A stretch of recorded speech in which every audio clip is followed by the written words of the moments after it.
Welcome, fellow Battletech fans. This is SleeplessRonin, and I'm glad to be back. I know I've been away for a while. I've been very busy and just haven't had time to create another video, and so I'm going to try to do a relatively short one today discussing 4 recently announced new force packs.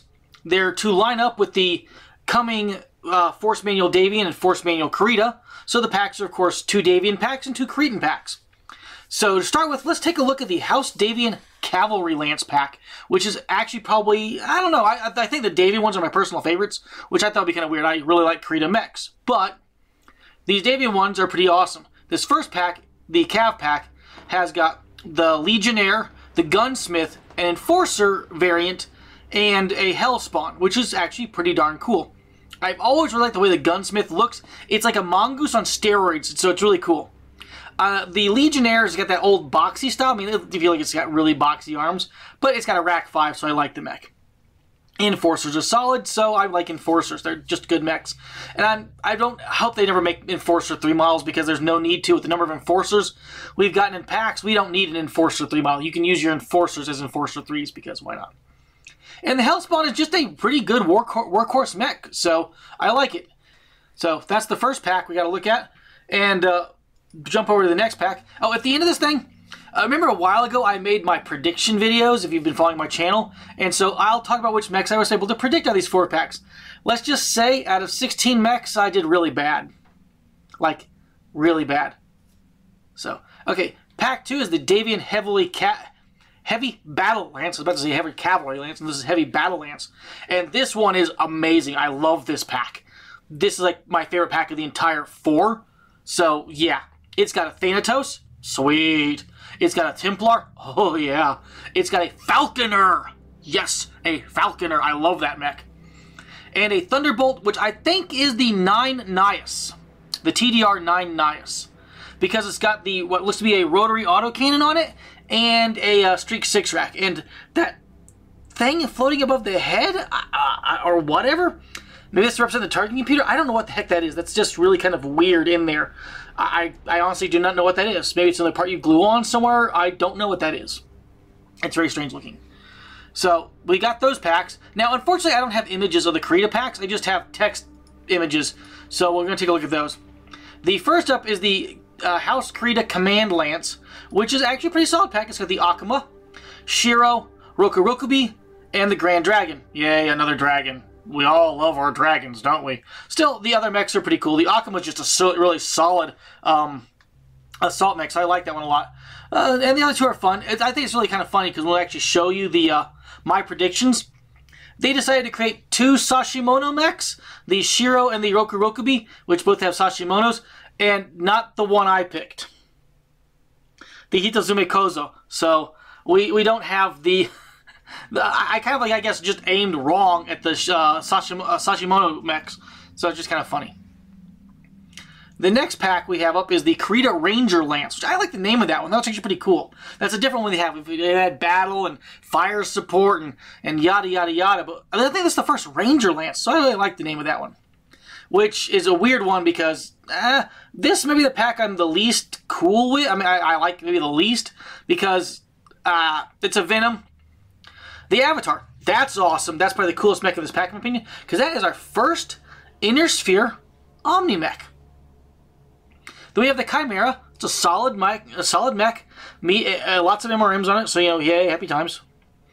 And we have a Panther, a jumping mech. Yay, jumping pose mechs.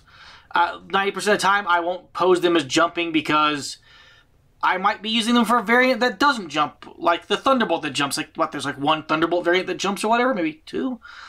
So, like, I didn't pose the Thunderbolt jumping. Yeah, Panthers jump, we know that, but I don't really care about mechs being in a jumping pose. I'd rather just have more other dynamic poses. Running, aiming. I actually kind of like the Wolfhound that was kneeling and firing that you got in the Somerset, or that you get or got in the Somerset pack. That's pretty cool. That's more dynamic, in my opinion, versus just jumping. Jumping is meh. So this is probably my least favorite pack. Not saying I'm not going to get it. I will be getting it because it has the Avatar and the Chimera in it.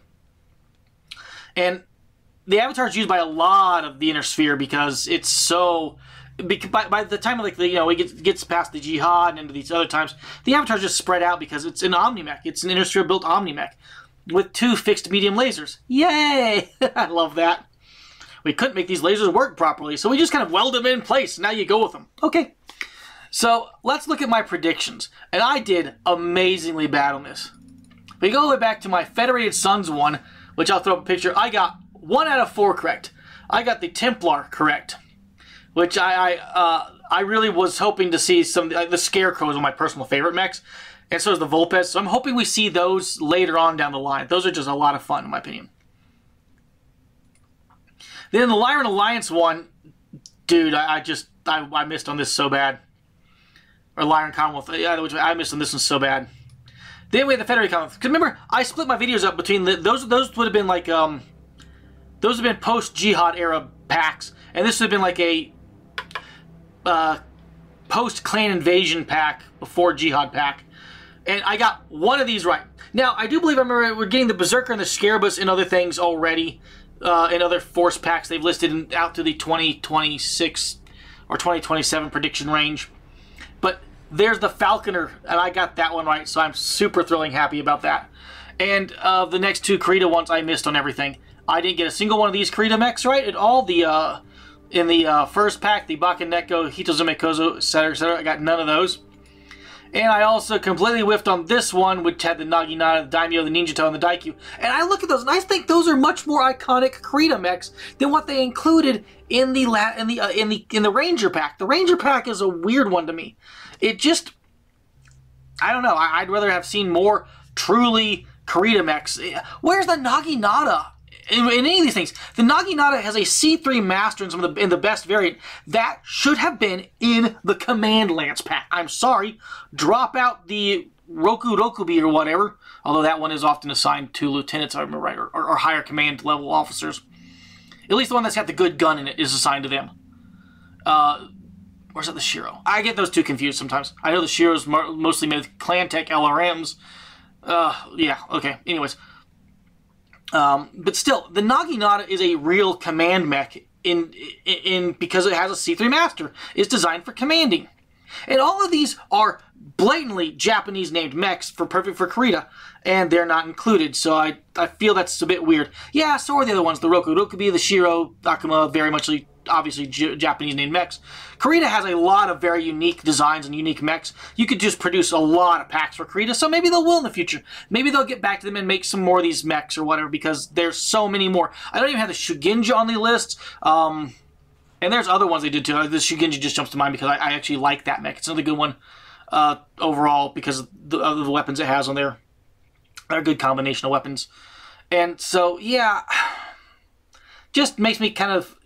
I love the Davion packs. The Davion packs are definitely the winners in this set because they have truly, really strong central mechs for the Davion ones. Anyways, that's why I chose those. I mean, hoping we're going to get some Lyran announcements in the future or whatever we're going to do for the next Force manuals. And I know that we didn't see in the future blocks anything out there for Capella or the Free Worlds League, I do believe. So those are some big gaping holes of nations that could use some support for things because I mean we're getting the McCarran's Armored Cav pack, which is a Capella Force pack essentially. I mean it's got the Tianxiang in there, so yay, awesome. Whenever that's going to come out through Barnes & Noble. Hooray, exclusives. Anyways, I've rambled for almost 10 minutes now, so I think I'm going to wrap this up and say, hey, got a short video finally posted for a little while. If you've enjoyed this video, please do the typical YouTube things. Like, subscribe, leave a comment below. Let's discuss what some of your dream mechs are in some packs, what you'd like to see in some Force packs from the future. And we'll catch you hopefully in the future. I'm going to try to get back to making videos. It's just been a whole rough time.